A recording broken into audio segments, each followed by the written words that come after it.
করলা ভাজি হয়ে গেছে, একদম সবুজ।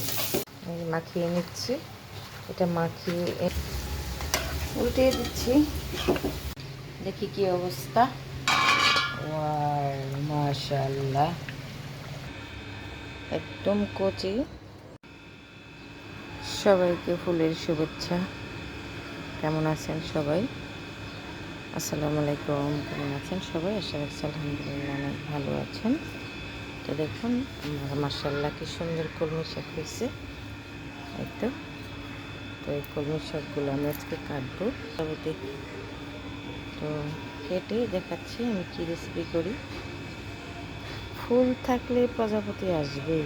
দেখুন দৌড়াদৌড়ি করতেছে।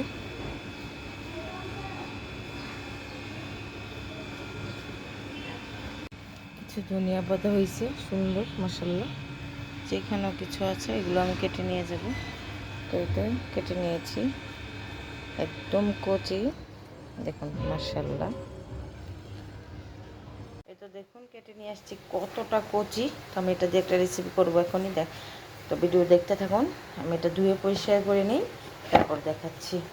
এগুলাই তো সুন্দর করে কেটে নিয়েছি। এখন আমি কি রান্না করব বা কী রেসিপি করবো সেইটাই বলতেছি। তো এখানে আমি একটু পেঁপে আর একটু আলু কুচি করে নিয়েছি। তো এগুলো আমি সব এখন একসাথে দিয়ে দিচ্ছি। তো দেখুন, আমি আজকে কলমি শাকের বড়া বানাবো। একটু পেঁপে দিছি, একটু আলু দিয়েছি, আর একটু এখন দিয়ে দিচ্ছি পেঁয়াজ, দিয়ে দিচ্ছি বেশ খানিকটা কাঁচামরিচ, তারপরে দিচ্ছি লাল মরিচ, হলুদ ফাঁকি, জিরা ফাঁকি, দিয়ে দিচ্ছি 2-3 টেবিল চামচ চাউলের গুঁড়া, একটু আদা রসুন। তো দিয়ে দিচ্ছি ধনিয়া পাতা। এটা দিয়ে আমি এখন সুন্দর করে আর একটা জিনিস দিব, সেটা হচ্ছে দিয়ে দিচ্ছি ভেঙে একটা ডিম। মাখিয়ে নিচ্ছি, এটা মাখিয়ে কিছুক্ষণ রেখে দিলে একদম নরম হয়ে যাবে। তো চিকেন দিব, সেটা দিতে পারবো ও, বাট এটা আমি আজকে শুধু একদম কচি, যার মধ্যে অন্য কিছু আর দিব না। এর জন্য আমি শুধু এটা দিয়েই, আলুটা দিয়ে আর এটা দিয়ে করছি, পেঁপেটা দিয়ে। তো এটা খেতে ভীষণ মজা হয়। আমি আরেকদিন করেছিলাম, খুব ভালো লাগছিল। তো আজকে আবার আপনাদের সঙ্গে একটু শেয়ার করলাম। এই যে দেখতে থাকুন। কলমি শাকের গোড়ার সাথে আরও আজকে কী কী রান্না করব সেটা অল্প অল্প করে একটু শেয়ার করব। তো আমি একটু অল্প একটা করলা ভেজে নিচ্ছি, আর হচ্ছে একটু আলু দিছি সঙ্গে।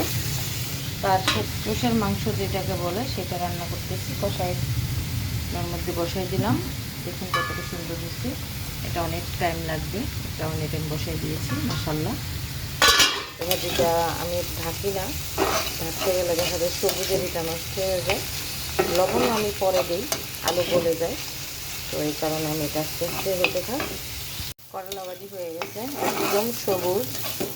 দেখুন মাশাআল্লাহ, একদম সবুজ সবুজ। তো পাবদা মাছ ভেজে নিব, বিসমিল্লাহ।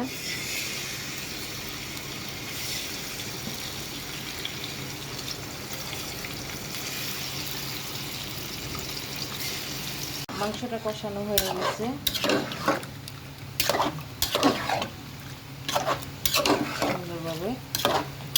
আমি একটু কাঁচামরিচ দিয়ে দিচ্ছি, একটু পানি দিয়ে দিচ্ছি। নিয়েছি 4-5 পিস, একটু ঝোল ভুনা পাবদা মাছটা এখন আমি দিয়ে দেবো, বিসমিল্লাহ।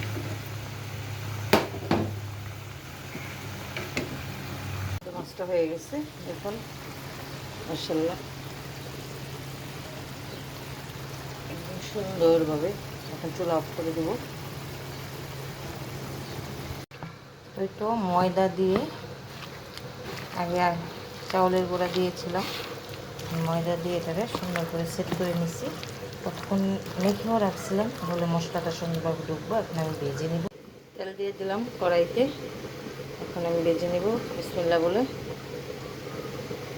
বিসমিল্লাহ।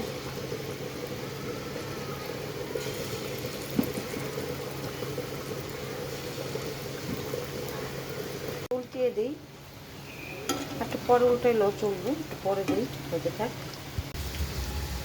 উল্টিয়ে দিচ্ছি।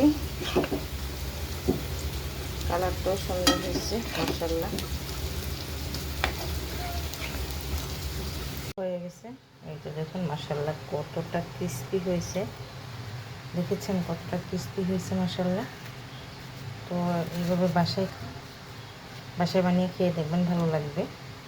শাক এক একভাবে খেলেই হয়ে যায়। তো মাশাআল্লাহ, এই তো দেখুন মাশাআল্লাহ মাংসটা কত সুন্দর হয়ে গেছে, একদম সিদ্ধ হয়ে গেছে।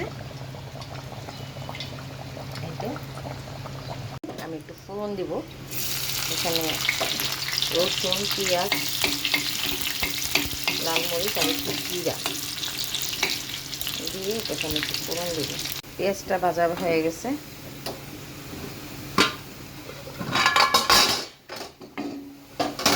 এই তো এখন আমি এটা ঢেলে দিব।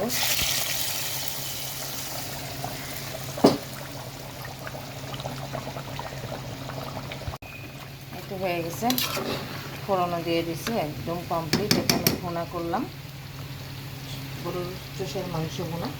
তো আমার মতো করে কে কে রান্না করেন কমেন্ট করে জানাবেন, ভালো লাগলে একটু লাইক দিবেন, একটু শেয়ার করবেন, সহযোগিতা করবেন। এই তো দেখি কি অবস্থা।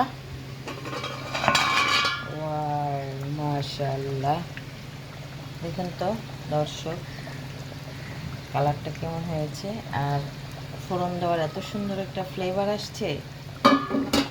আজকের মতো রান্নাবান্না শেষ। করলা ভাজিটা, কলমি শাকের বড়া, পাবদা মাছ, আর এখানে হচ্ছে গরুর মাংস, গরুর চোষের মাংস। তো আজকে রান্নাটা আমার কেমন হলো, কাজকর্মগুলা, ব্লগটা কেমন লাগলো অবশ্যই একটা লাইক কমেন্ট করে শেয়ার করে একটু উৎসাহিত করবেন, ভালো লাগলে একটু শেয়ার করে রাখবেন। সবাই ভালো থাকবেন, দোয়া করবেন। আল্লাহ হাফেজ, আসসালামু আলাইকুম।